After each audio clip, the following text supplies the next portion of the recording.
Kuyoze kube nini na madoda kuthi siluhlazo, siyintlekisa, singamadoda azisa uhlazo futhi abizwa ngamagama amabi. Indoda enye xa ithe yamosha, sithiywa sonke ngenxa yempazamo ethe yenziwa indoda enye.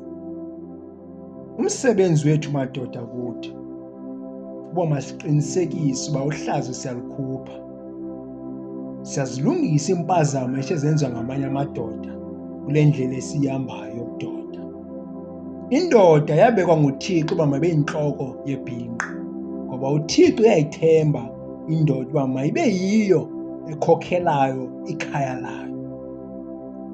Xa uyindoda funeka ube nawo umbono uba usapho lwakho lusakuphi.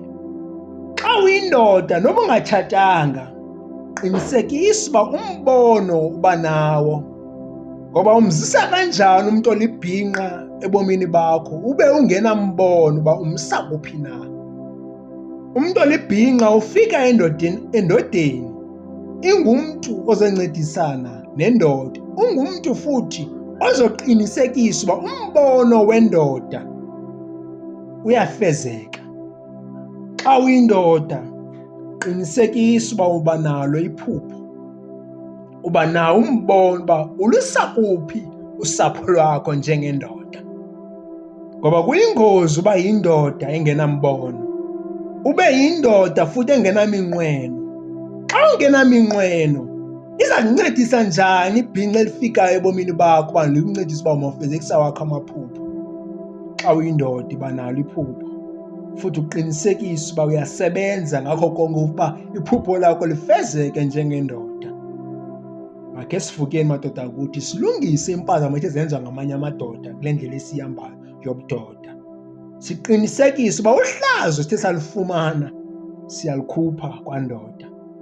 Masibe ngamadoda akha amasapho ethu, sibe ngamadoda engenzi abantwana sibashiye, kodwa abantwana esithe sabenza siyabakhulisa, siyabanakekela.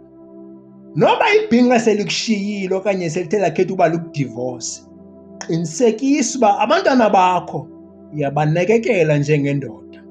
Dlala yakho indima njengendoda, ungakhathaliseki uba ubani uzothini na, ngoba indoda yenene madoda kuthi iyayidlala eyayo indima kubantwana bayo, idlale eyayo indima kusapho lwayo. Noba abantu abakuqhwabeli izandla ndoda kuthi, qhubeka wenze kakuhle, qhubeka ubumele ubudoda bakho, uqinisekise uba usapho lwakho luyayibona eyakho indima. Kungenzeka uba abantu abakuboni indima oyidlalayo, kodwa ikhona laa mini kaxakeka ndoda kuthi, apho abantu bakhona bazoyibona indima ubuyidlala sowungasekho.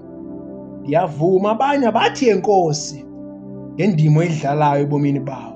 Qhubeka ndoda kuthi, ungalilahli itawula, futhi ungaphelelwa ngamandla. Qinisekisa ndoda uba ubudoda bakho uyabumela ndoda kuthi. Ndiyavuma ngamanye amaxesha siyathiywa, sibizwe ngazo zonke izinto emhlabeni ngabantu abasibiza ngazo, kodwa ndoda kuthi subuyeka ubudoda bakho, bumele ubudoda njengendoda. Uqinisekise uba noma sekutheni na awuphontsi ithawula ndoda, awulahli futhi nethemba ndoda, ngoba indoda iyabumela ubudoda. Futhi qinisekise uba yonke into eyenzayo ayilizisi uhlazo kwandoda, ayilizisi ihlazo futhi kwamanye amadoda ayithathayo inxaxheba kumasapho abo. Khawubumele ubudoda ndoda yakuthi, vuka ndoda apho ukhona.